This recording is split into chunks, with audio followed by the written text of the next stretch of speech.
Today's episode is proudly sponsored by Hellbender Vinyl. For those of you that don't know, Hellbender is a vinyl record pressing plant located right here in Pittsburgh, Pennsylvania, doing high quality, professional, top of the line record pressing, baby. We finally got one here. There aren't very many in the world, let alone the country, and to have one right under our nose is an insane resource. So if you are a musician looking to get some stuff pressed to wax, I highly, highly recommend checking out the folks over at Hellbender. Tell them Sykes sent you. I've always wanted to say that. Without further ado, let's get into today's episode. Sit back, relax, and let's start the beats.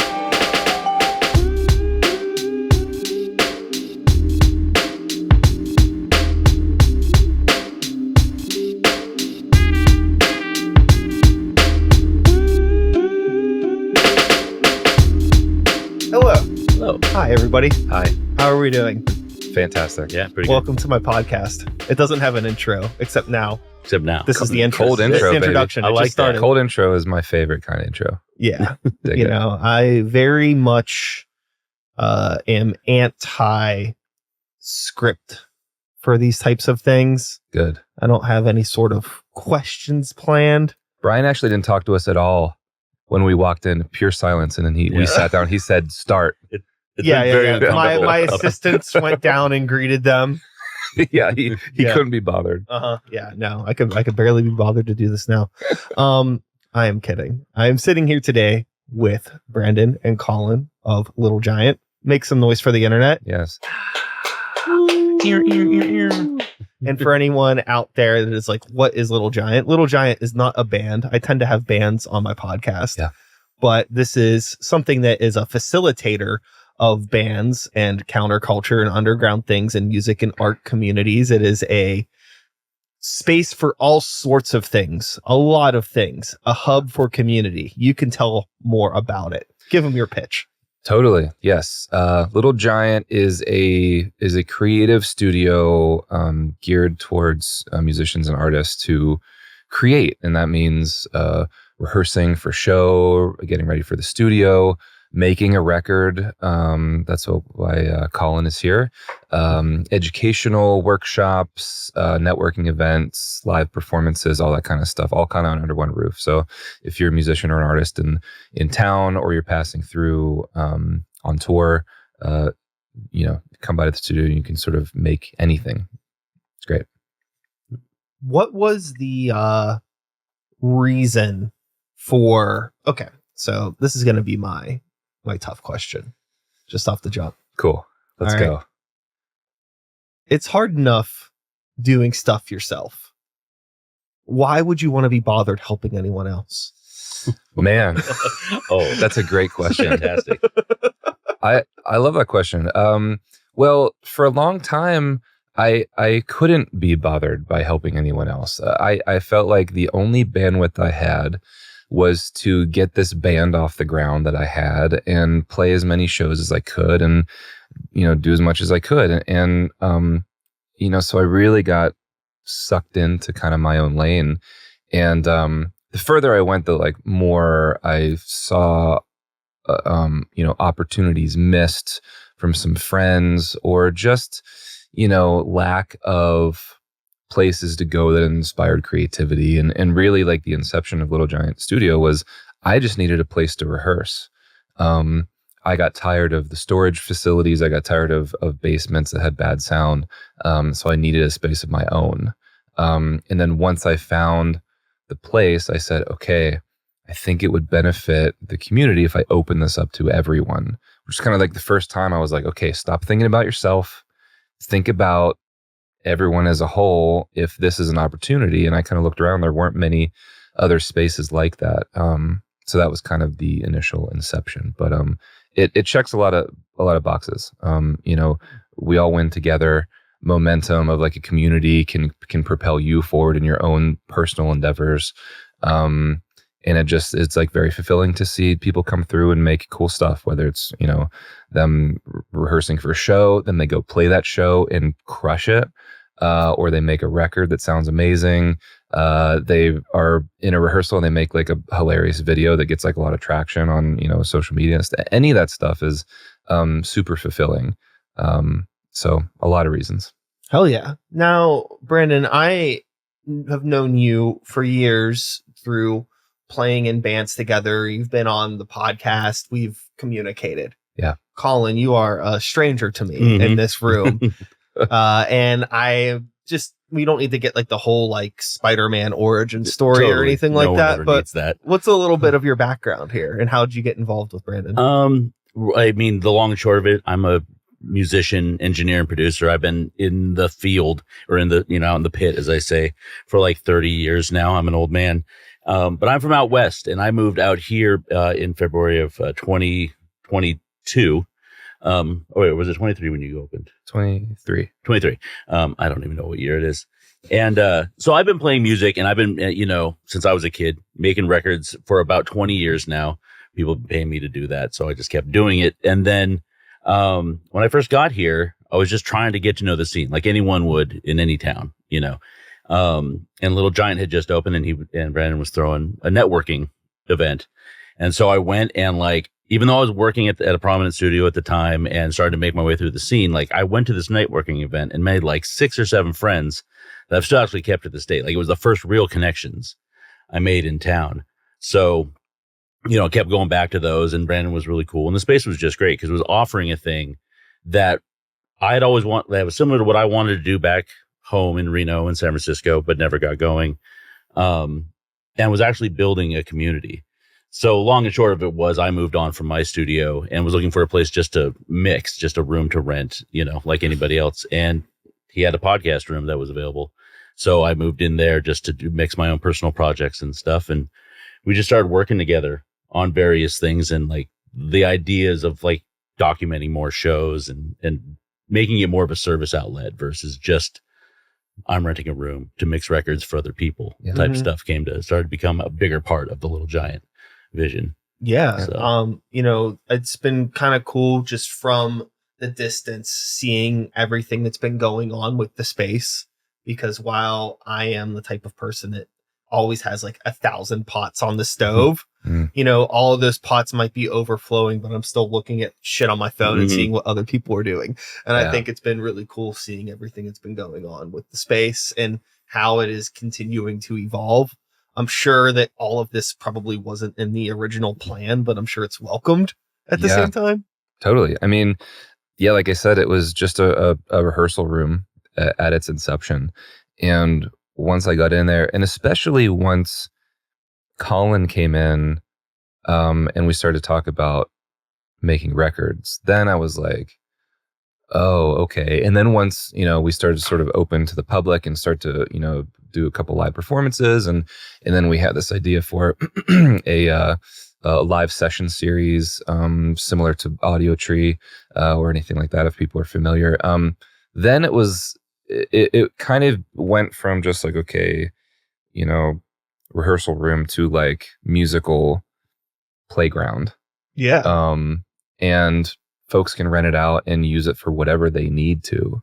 And then we have all these ideas that we can sort of put to test in the studio and try things with little to no repercussions except for wasted time usually. And it's amazing to be able to utilize it that way. So in the 3 years that I opened at this spot, it has blossomed into a larger thing that every day we're just bouncing ideas off each other and there's no idea that's too dumb. Just try it. Yeah. That's art in a nutshell. Yes, I suppose. Exactly. Yeah. With now that some time has passed, the studio's been opening, it's evolving into this thing that nobody thought maybe at its inception it would be.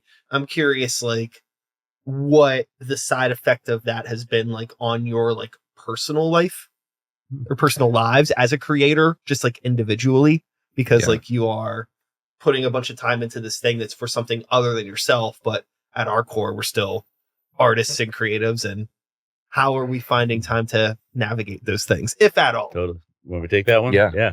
And I think it's challenging. It's hard. It's really, really hard. And I think everyone who does more than just one thing, because like you said earlier, one thing is hard enough. Mm-hmm. So why do all this other stuff? It's incredibly difficult to make time for your personal art side and then your personal life. But I think that's a lesson we all have to learn as we continue to go through this as lifers, you know? The trade-off is that it is incredibly satisfying. You know, like whatever you're sacrificing in terms of your own personal life or your own art, you get to see it come back tenfold when people go out and do the shows or the records or the content go out and people get the reaction that they do. Just the idea of helping people fulfill whatever their goal is in that moment, ultimately, like, because that's the only thing that matters. Sure. So like being able to, in a very finite space of time with a very finite goal, make that happen. Mm-hmm. That's the brilliant thing. And so how do you balance it? I mean, you take those wins and you close off your mind and you go on about the next thing, you know, because I think it's a never ending balance. Yeah. You know, for all of us. And personally, you know, I still play music full time. So I'm still playing a lot of shows a year and balancing that with needing to, you know, be at the studio or, you know, resetting after a weekend of rehearsals or setting up for an event or something like that. It is definitely an addition of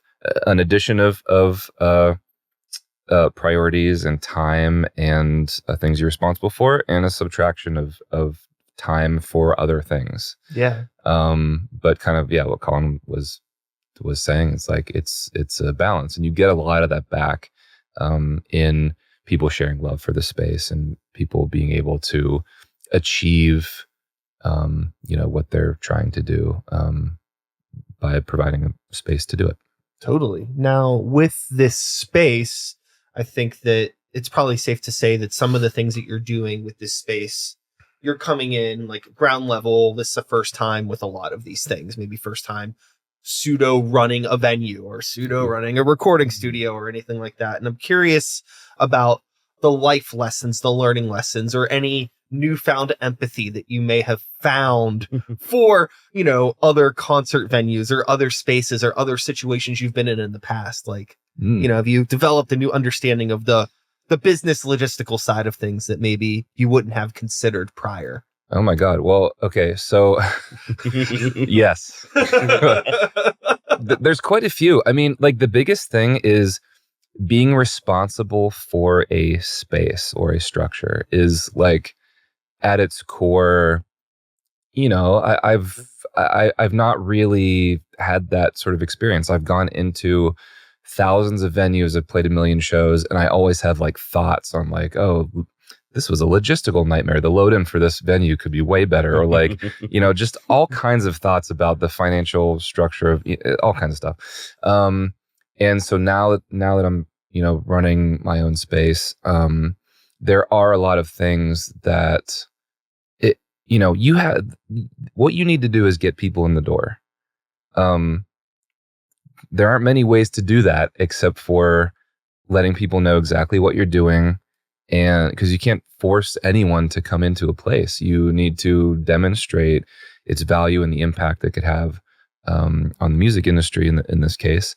And also sort of just like speak from the heart about what we're doing in the space and hope that resonates with people. And that resonation is the thing that, you know, someone's like reading something in an article or looking at a video or watching this podcast. Hopefully there's something that resonates of like, you know, I got to go check that out. Even if it's just like a free event, you know, we have a monthly networking event that folks can come to, or like booking it for rehearsal or making a record with Colin. I sort of get it now. Like the margins are slim. We're not in this for the money. It's a lot of work. It's not like there are many, many other, you know, passive investments that you can make, but like this ain't one of them. Uh-huh. You gotta be there for stuff. You gotta take out the trash. You gotta clean up spills. You gotta, you know, if someone like leaves a door open, or there's like all kinds of stuff that are challenges that like in my daily life, like I have to clean my house that I live in. but I'm also now cleaning a second house. Like, Right. we No, don't have someone, we don't really, have someone we can just like pay to come do that. The other thing that I noticed is I wanted to build something really nice for people. And in a lot of ways, there are bands coming through sort of Airbnb style. Like if you book a rehearsal, I'm sending you codes to get to check into the studio. I'm not there the whole time holding your hand if you don't need that. If you don't need someone to run sound, if you don't, need someone to kind of check you in, it's very self-guided and kind of operated that way. And from us, we're putting a lot of trust in people to not steal our shit.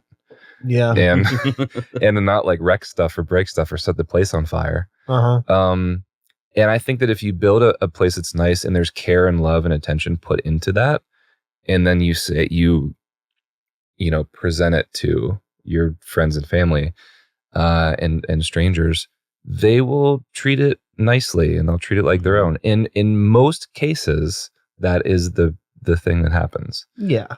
There are some times where the studio's really never ever been trashed, I would say, and I wouldn't really use that word.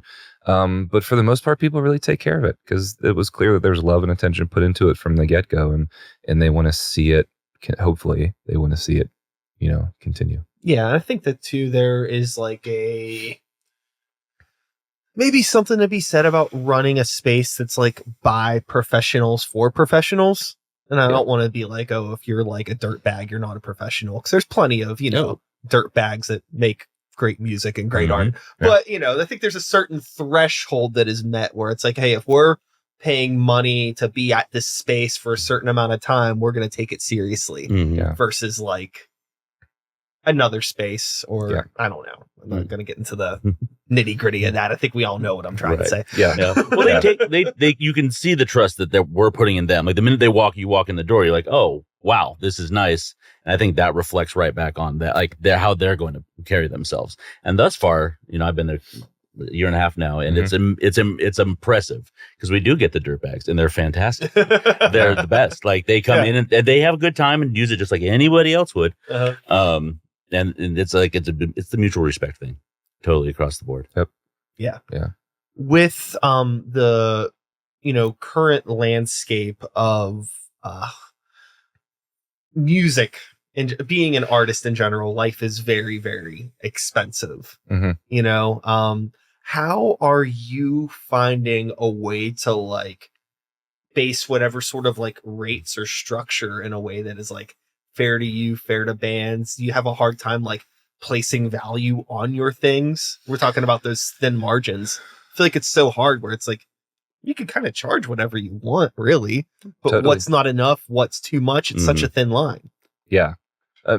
We talk about accessibility a lot when we're talking about any services or any use of the space or anything like that, because it is very important that people have. In some cases, this might be the only place that somebody can get into to perform or to work on their craft or something. There might not be, other venues, willing to open in this way to, at least with like the infrastructure that we have, to work on your craft. And so, we think about that a lot. And, we want to, things are getting more expensive every single year, especially for us. We want to avoid price hikes as much as possible. And, I think in the 3 years I increased the like hourly rate, like I added like $5 to it, I think, last year, the year before. But for the most part, we are kind of like a, for profit. We don't have like a nonprofit side to us, although that is something that I want to look into, because how dope would it be to be able to raise money and write grants to be able to open the space up to anyone, no matter where they're coming from financially.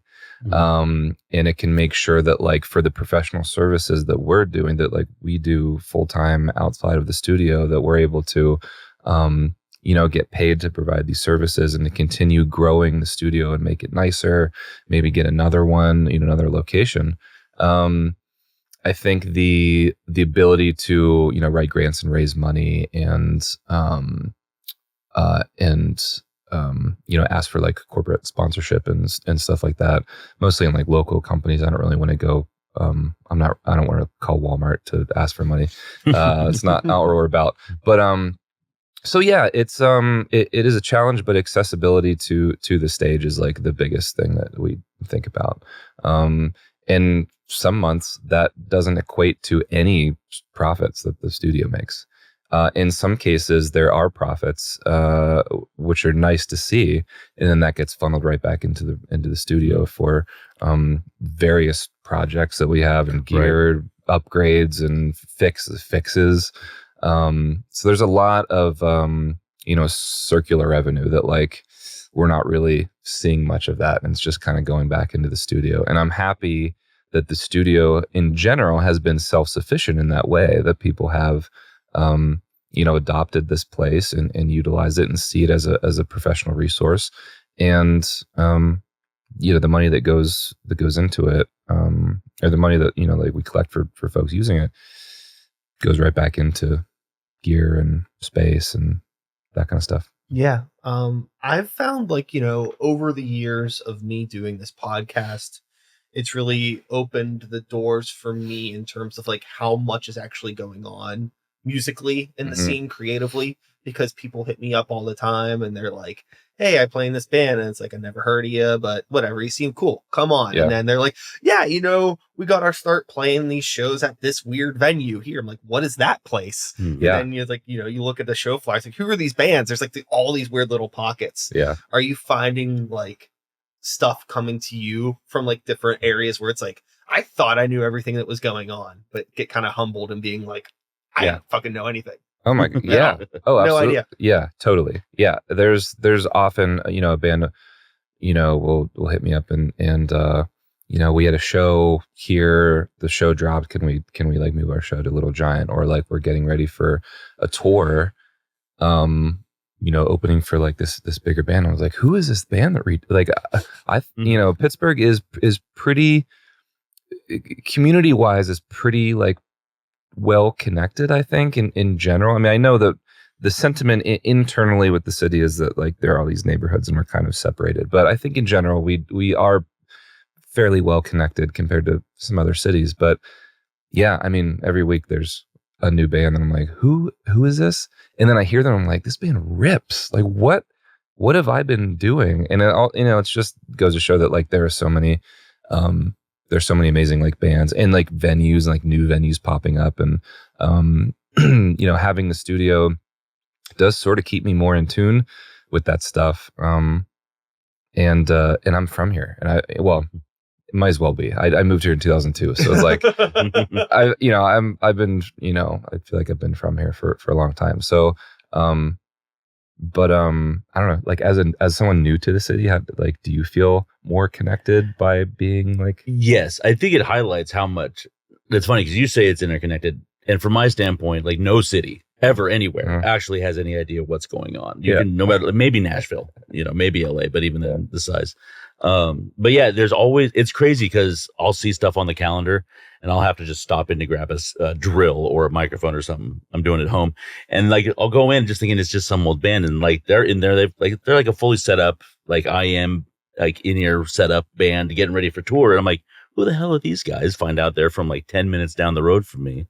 Never seen them, never heard them. So like, it's crazy because people just, in my opinion, like from being fresh here and picking up people around the scene, it's crazy how many people just keep coming out of the woodwork, things that you just had no idea they were here.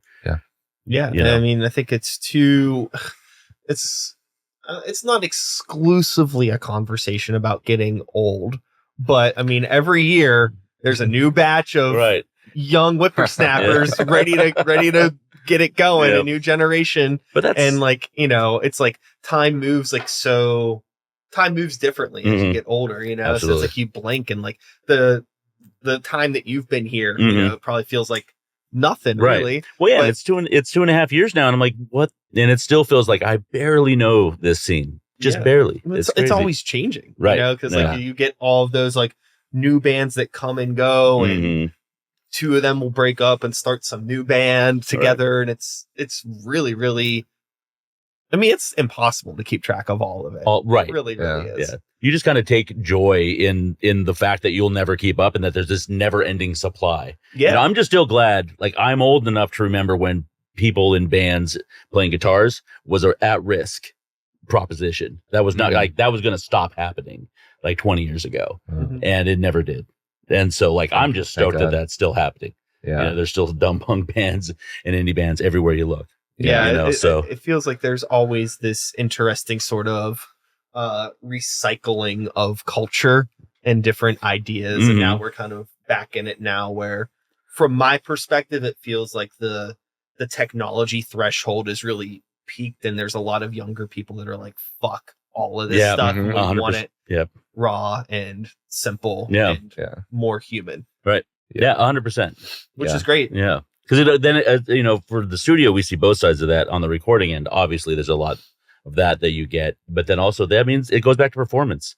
You know, 3 to 5 cats in a room playing the thing, not just one person off with a keyboard and their laptop, which is cool that we can do that. But it's also, like, insanely limiting, you know, like, because there's so much of a thing about just being in a room with people. Sure. You know, making art. Yeah, I think a lot of people, in terms of performing music, really take for granted like the human element. Like, you know, the thing that makes different guitar players sound different is their hands and how they're holding the instrument. You know, you can pump it all through the same guitar plugin if you want and make everybody sound the same, but what's the point? You're missing the element. The same thing with like the human voice. It's the most unique instrument that you have on the planet. Everybody's voice is different.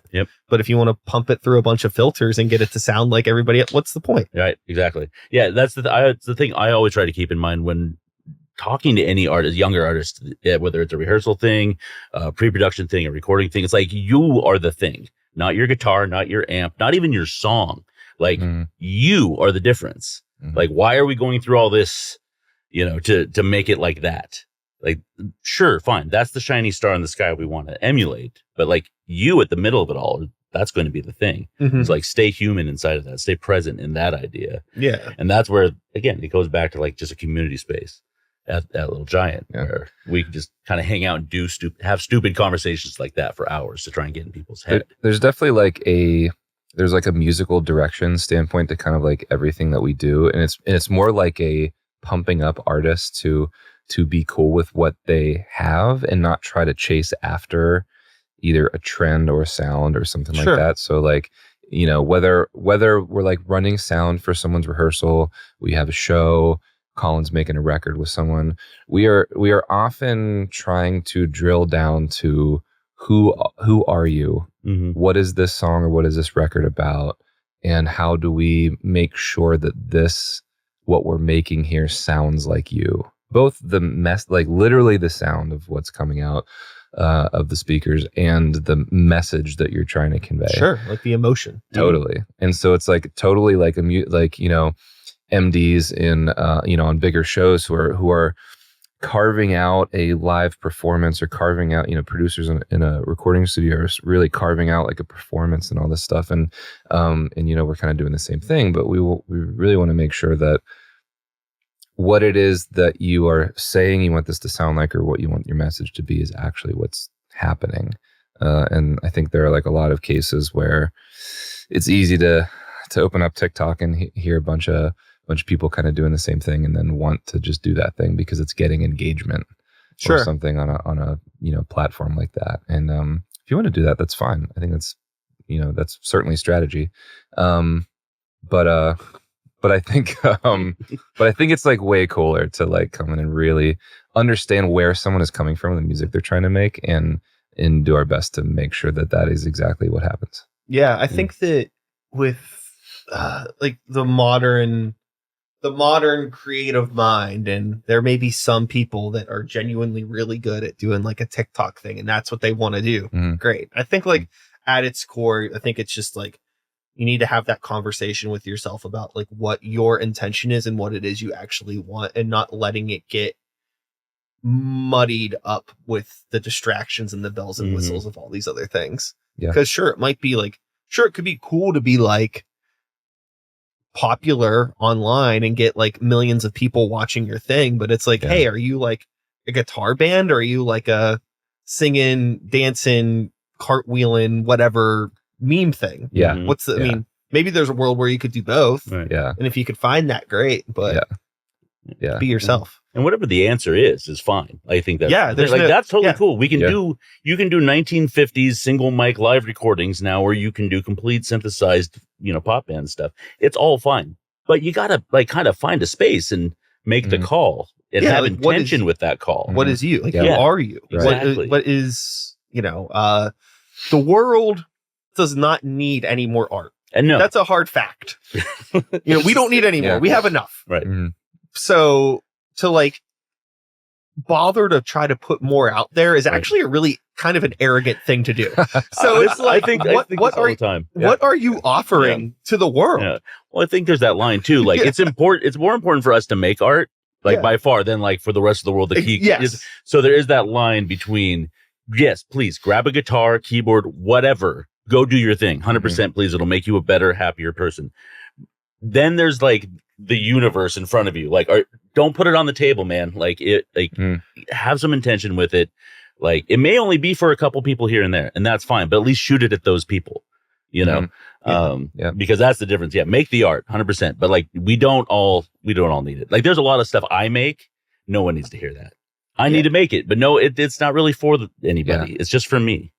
It's just it's so, I don't know. My brain gets so caught up in all of this. Like, why, as an independent artist, are we still trying to do so many things that feel kind of outdated in a way, or just like time sucks? Like, I'm not saying like, okay, music videos. Here's a good example. Music videos are cool. Great. But as like an independent band, is it really your best resource to sink thousands of dollars into a music video that you could probably allocate that money elsewhere? Right. Yeah. If you get somebody that is like wants to put backing behind your band and wants to help pay for your music video, and then push it. or if you just got like a bunch of like nerdy friends that want to do something cool and you do it for fun, that's great. Sure. But I feel like I've seen it happen so many times where people are like, this is just what we're supposed to do, so we're going to do it. And you're just throwing money away. You're just lighting it on fire. It's hard to zoom out sometimes and look at, the things that, I think for all intents and purposes, I think a lot of the music industry has kind of moved away from music videos. I think like video is still important, and kind of where I'm thinking lies is in like these special performances of songs, and that can be like huge artists with these like recreations of their, some of their hit songs are doing in a different way, or like live sessions like Audio Tree or Tiny Desk, where you're getting you're capturing a moment in time, very much like a show, and you're getting different spins on that music, or maybe they're just playing it exactly the same way. Right. Either way, it's way cooler, and it seems like that kind of stuff is more now sewn into the fabric of how people are consuming music than a music video. But that wasn't the case like when I started, or when I joined Mace Ballard in like 2009, 2010. That was like time for music videos. Yeah. Every band was putting out music videos every year, and it was the thing, and it was fucking expensive. Yeah. And I think that like there's like a humanity to things like Tiny Desk or Audio Tree that I think really people are gravitating towards. They're attracted to it because it's like cool to see those songs in that light. Yeah. Versus like some huge big budget like cinematic movie production of a music video that still works maybe for some genres and some demographics. I mean, if you're like an artist that somebody's going to pump $1 million into your music video, sure, why not? Yeah. But again, like for like, I feel like that stuff operates in a completely different world. I don't even like to like compare it to like what we're doing over here. There's two different, that's Coke and Pepsi, and we are, whatever little RC Cola. Or what's Jones Soda or something. That's probably even owned by Pepsi at by this now. point, probably. Yeah. Jones used to be so punk. It was. But with this is like these like limited resources that we have, and just trying to figure out like what we how we allocate those resources in the best way. Mm-hmm. But it's kind of annoying too, because if we talk about Coke and Pepsi again, there's a musical artist by the name of Kesha. I think we may be familiar with Kesha. Yeah. So when Kesha put out some new music maybe a year or two ago, like the promo stuff for her video was just like her like lip syncing the song like in a retail store. Yeah. You know, it was very much like, oh, like now big artists that have the money are mimicking underground content to try to appeal to people. And then you have these underground people trying to mimic the millionaire content. Yeah. And it's all getting like, everybody just needs to stay in their own lane. There's nothing that annoys me more than like a celebrity with a podcast. It's like, stop it. This is for us. Yeah. You don't need this. You have a platform. Stop. Yeah. In this attention economy, stop. Like, give me a break. Yeah. Give me just a little something. Yeah. I say that in jest. There's plenty of good popular podcasts, but it's just annoying. Right. Like, how do we? I don't know.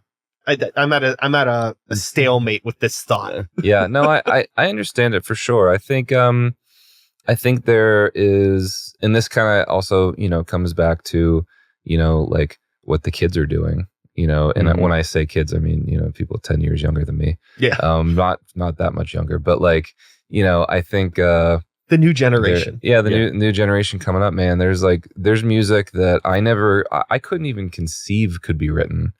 And I'm like, whoa, that is a blend of genres that I didn't even know could work, and it fucking works.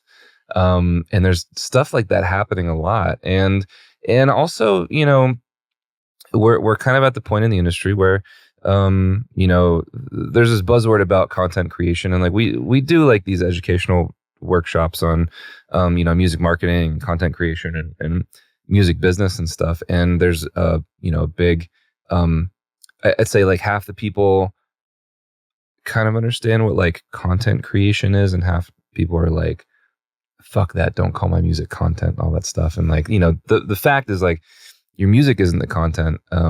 It's just how you tell your story about whatever it is you're doing. It's sort of like you're standing next to yourself talking about your song or the message or whatever it is, and it's the storytelling. But like, you know, the fact that you know, making videos and like sitting in front of a phone and like talking to it is kind of just the world we're in. Every single time you open any app, you see this. You see someone's face on a screen and talking to them about whatever it is, whatever the algorithm has deemed the things that you like. That's what it is. And I think there's no right answer. There are people who are resistant to that, who are like, fuck that, I'll never do that. I just want to like make records and put the music out, and cool, that's great. Like, please do that. And there are people who maybe get wrapped in a little bit too much in like the strategy of content creation, and the schedule and the algorithm and all that stuff. And people who do it professionally and have, you know, paid promotion, paid like advertising with brands and all that kind of stuff. And which is also cool. Like, people have like figured out ways to make money by like doing this, and that's dope. But the thing it kind of comes down to is that like, no matter what, you are the thing that people invest in, whether it's them literally giving you money or them giving you your time or both. You as a person are the thing, that the art, that's the creator of that. So, you know, any time I talk to someone who's like resistant to that stuff, I'm like, cool, don't do it. Or if you feel like you need to keep up with that process and make videos and talk about your things, that's like the only way you can conceivably participate in the online economy of music, then just don't think too much about it. You know, document the process. People care about the process. I think like, you know, going back to like music videos, kind of like lost its luster, but the process that somebody has of like making a song in the studio with Colin, and he's like yelling at him to like do it again. You got to get that. Yeah, that's you got to get it on tape. But like that kind of stuff, people really do. If they have already invested in you, that kind of stuff is very interesting to them, and it pulls back a little bit of the curtain to see the process and how you're making songs that people love.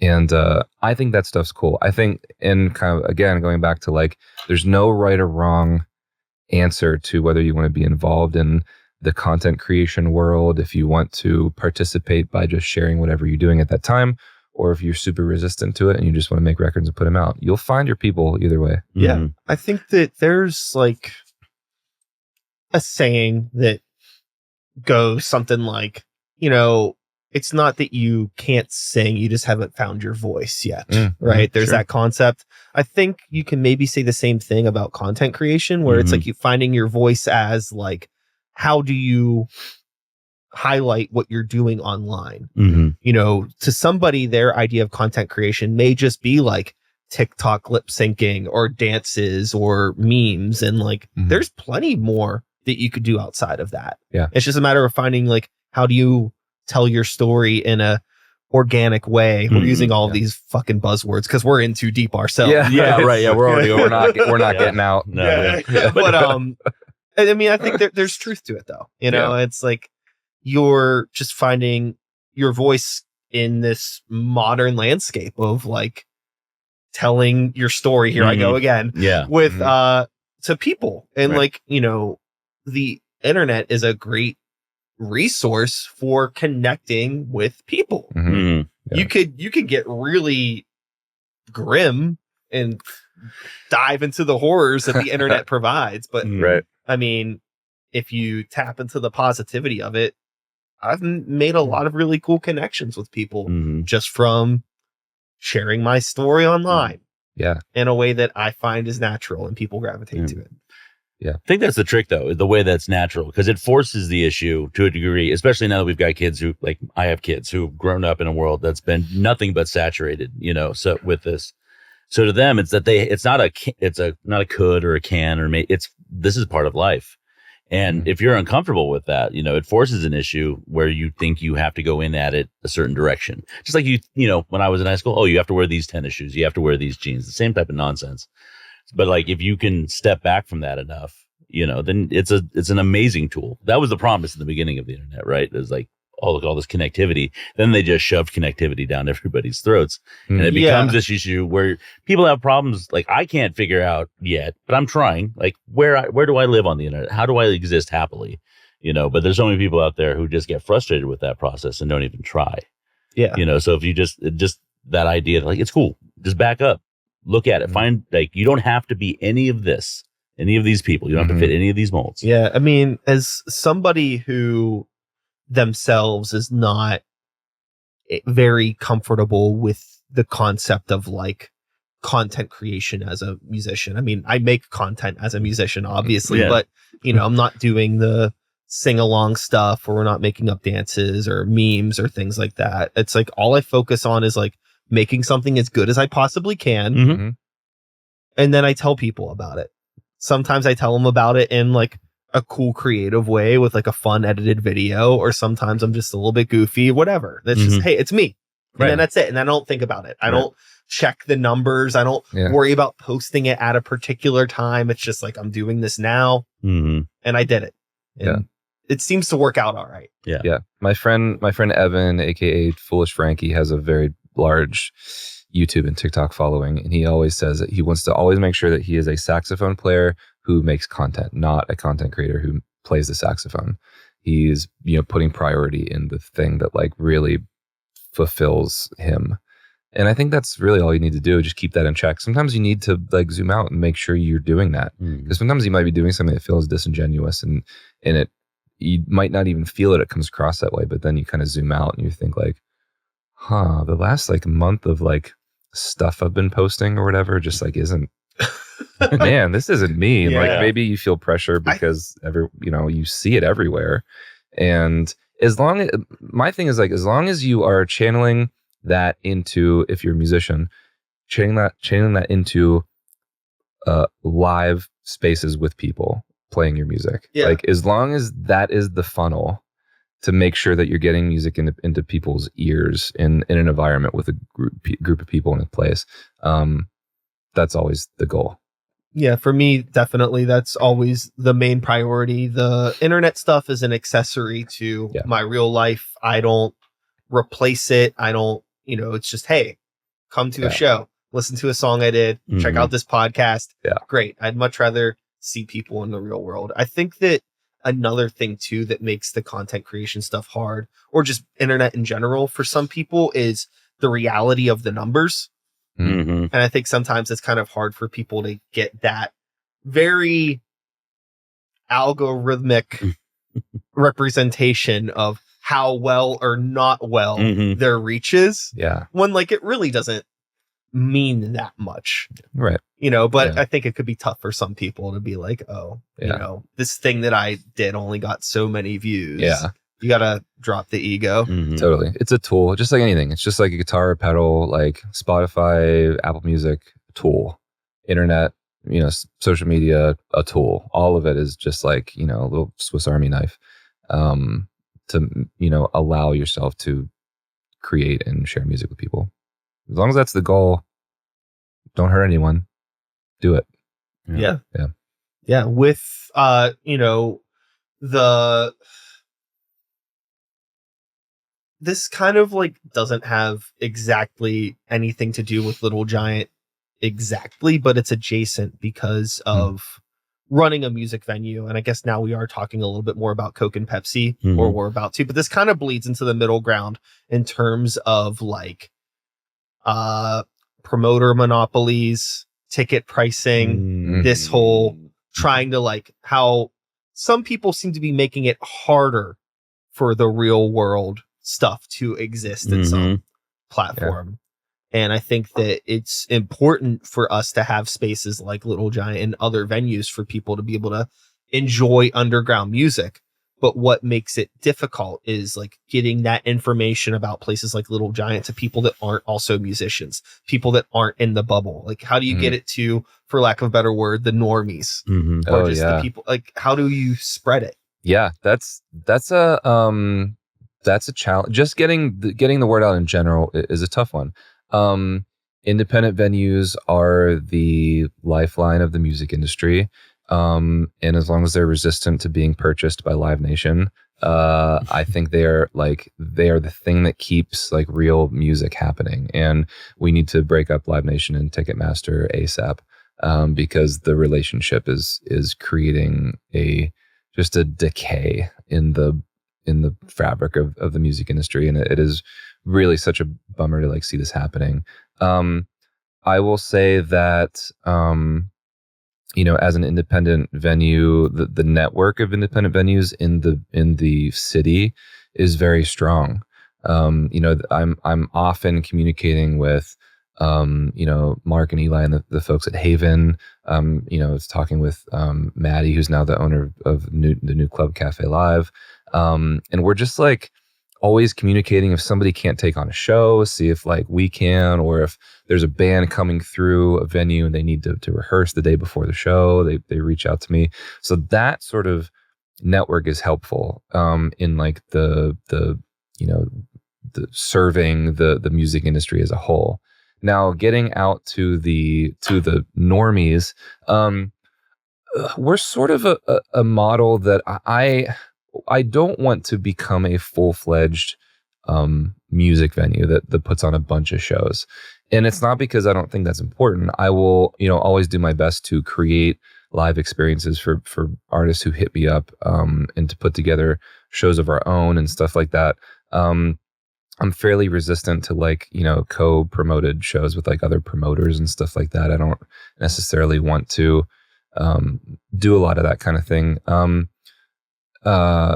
So it's interesting. I mean, I obviously want as many people to come in the doors as possible. So I try to, you know, we try to create experience, especially live experiences that resonate with people and that they want to come out. And, you know, an event like last night, we had Allentown's Night Market, which was thousands of people in the neighborhood activated, and the entire warehouse that we're in, there's thousands of people, vendors and food and bar and all this stuff. And we had the studio open, Colin's band, Northern Gold played, and then I spun vinyl afterwards, Yacht Rock vinyl. And it was really dope. There's hundreds of people who came through the studio, kind of like on a revolving basis.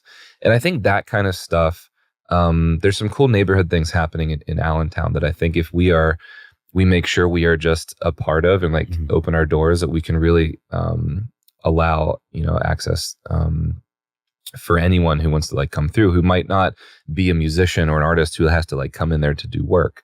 But we are kind of at our core very specifically catered towards bands and musicians. And really the best way for us to get in to sort of like what am I trying to say? Keep facilitating the network in the city is that in almost every green room in every venue in Pittsburgh, I have a card with a QR code and a little giant. If you need a place to practice, you need a place to like, shoot some video or just like hang, hit us up. And that is, that's important for me to make sure that we are a good neighbor and a good partner to all the venues in town. But also that like we're kind of our own thing. And certainly a professional resource. So I don't know really what your question was. I just started talking. Yeah. It was more or less just like talking about just like general like access to information for people that aren't already in the bubble. It's like how do you, because I mean the more the merrier. And I think that at its core, there's so much, maybe this isn't even necessarily a conversation about music venues, but just about like the art itself that exists on an underground level, and trying to like, I guess the most blunt way to put it is like, how do you get people to take it seriously? Because there's always that like, like, oh yeah, like he's in a local band, like, not that like the word local has to mean anything, but what they're saying. There's, like, there's a lot of subtext. They don't really count. It's one of those bands. Yeah. It's, or like, are you gonna go watch the opener? Yeah. That kind of stuff. Yeah. It's definitely, I mean, as at least speaking to it from like building a studio and like trying to get people to care about it and utilize it and think about it. We'll sort of open our doors to a lot of other types of things too. Just really our goal is to like get people in the door. We can show people around and explain the place. We shot a video of Colin and I sort of like walking through the space, talking about it and talking about the various things that we'll do, which I think is important. And, we put that all on social media and like push it out and stuff like that. But sort of marketing a space is on its own is a full-time job. And so just like getting people to care about it, take it seriously, just our goal, however we can, is get people in the door. The rest of it is, once people are in there, they're like, whoa. It's kind of like when we walked in the studio, like there's what y'all see this, and then there's like a whole nother space that you can't see. I don't know if have you made a video of like this room? Yeah, no. Oh, you got to do a tour. Yeah, that's like I'm stealing that from my living room. It's just like you gotta see it, and it doesn't even really fully resonate on a video. I watched the video that we made, and I was very proud of it. I was like, this is really cool. Like I have always wanted to do something like this. I now have a place to walk around and talk about excitedly. But it still doesn't quite do it. You got to get in the room. And I think maybe, is that a metaphor for live music? Fuck yeah, it is. Hell yeah. Clip it. Yeah. I'm just kidding. So I think getting people in the door, whether that's just, getting in front of people on a video or hopefully getting people in the door, they'll be able to see what we're doing, but then also just like, what's your vision? What can you do? Do you have a nonprofit that you guys have to meet, to have a meeting, or you're trying to have like an event, like have it at the studio? Like, we're trying to, I don't want to, just open it to literally any possible like rental of the room, but like, there's a lot of things that you can do at the studio that aren't musical. We have our rental manager, Mel, works really hard to communicate that to the folks that she's talking to, that like, yes, this is a music facility. But a lot of people have like birthday parties in there, and especially like birthday parties where like karaoke is like a thing, they fucking love it. And it is like not even in the edges of my mind of things that I had thought about. Yeah. That there's like a lot of people who have had birthday parties, like karaoke birthday parties, and they fucking loved it. So who am I to like draw the line? Sure. I want people to get, if that is bringing joy to people coming in the doors and not even touching the drum set, I'm for it. I dig it. Yeah. Yeah. Yeah. So, aside from the potential karaoke, the new hot karaoke spot opening in 2025. I mean, that's where the money's at. What are some other like future sort of like, do you have any other like goals for Little Giant outside of what it is? Or are we just kind of putting a cap on it and making it? I don't know. What are we doing now? Like, yeah. What just about like, Sims music? Oh man, we have so many dumb. There's a lot of, so part of the reason I want to have a nonprofit arm to Little Giant. So I think by next year we probably will have something like that, which means we got to put together a board, all this stuff. It's a whole process. But what it does is unlock funds for us to be able to do some of the zany shit that we have ideas for. Yeah. So I want to have like a Little Giant creative arm that allows us to see our ideas through without really having, funding as a barrier, but also, other folks' projects who come to us. Just like we want to do this thing. We're not really sure. It doesn't really fit into this mold. It doesn't really fit into this mold, but like we know that, you guys are capable of like achieving some like wacky creative projects and stuff. And like we want to, work with you on it. So like we want to be able to do that with and for people. I mean, personally, again, coming back to the bread and butter, which is rehearsal and recording. On the rehearsal side, we are a fully backlined rehearsal facility. We have drums, amps, guitars, a full PA system, all this stuff that folks can walk in, start rehearsing within 5 minutes. What I would like is space where I can build out some band lockouts. And for anybody who isn't familiar with that term, is just a room that you rent on a monthly basis. You keep your gear there and you rehearse there, and that's kind of like home base. That is a model that we are more familiar with in the city, but those spaces suck. Yeah. And I want to build better purpose-built band lockouts for folks that are comfortable and like aren't sweltering hot in the summer and freezing cold in the winter, and you come in and your guitar's all out of tune. It's like, that kind of thing. I want to build nicer band lockouts for people. And storage for gear is a thing that I always like, especially drummers are like, hey, I have like 4 or 5 drum sets. Like, do you have like lockers or something I can like, that's keep this stuff? Yeah. I mean, like, going back to your point, it's like, Creatures practices at the Store Express in Etna. Mm-hmm. And it's like, realistically, we could have practice in other spaces, but the main reason I'm keeping that room is because I don't have anywhere to keep the shit. Yes. Yeah. Yes. Because there's so much extra stuff. Right. Yeah. You know what I mean? It's never just one amp or one drum set. It's never so that. it's like storage. Yeah. You know what Right. I mean? But it's like that's a lot of fucking money when it adds up. Yeah, totally. And then on the recording side, I don't know if you have master plans.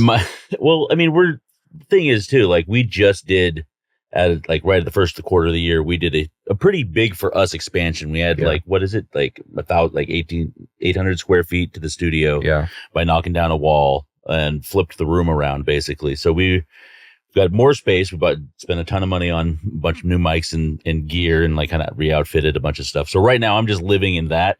And I just put a new computer in. So like the big plan for this year is to just live inside of those luxuries. Yeah. But I think one thing that we talk about all the time, like I love making records. I love making big, hyper-produced Star Wars records when that's appropriate.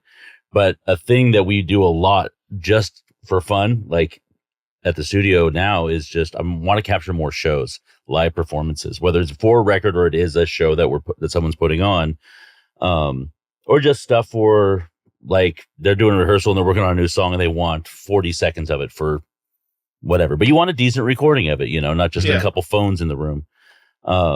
So trying to find more ways to capture bands at this level in their like natural state, because that's the thing. It's that finite space where you can actually achieve like their vision, right? But in a very real way, it doesn't, because you've made records. They take a lot of energy, even if they're short and fast. They still an immense amount of energy and resources. So trying to find more ways to do stuff like that, because like this week I have to go in and mix a show we just did with like short fictions that I'm looking forward to. That was fantastic. But again, we just like, how do we do more of that? And I think the big trick is finding, kind of touching back on a couple other points too, is like that balance between the things we have to do to keep the lights on and like the things we want to do for the community. Having run a number of karaoke.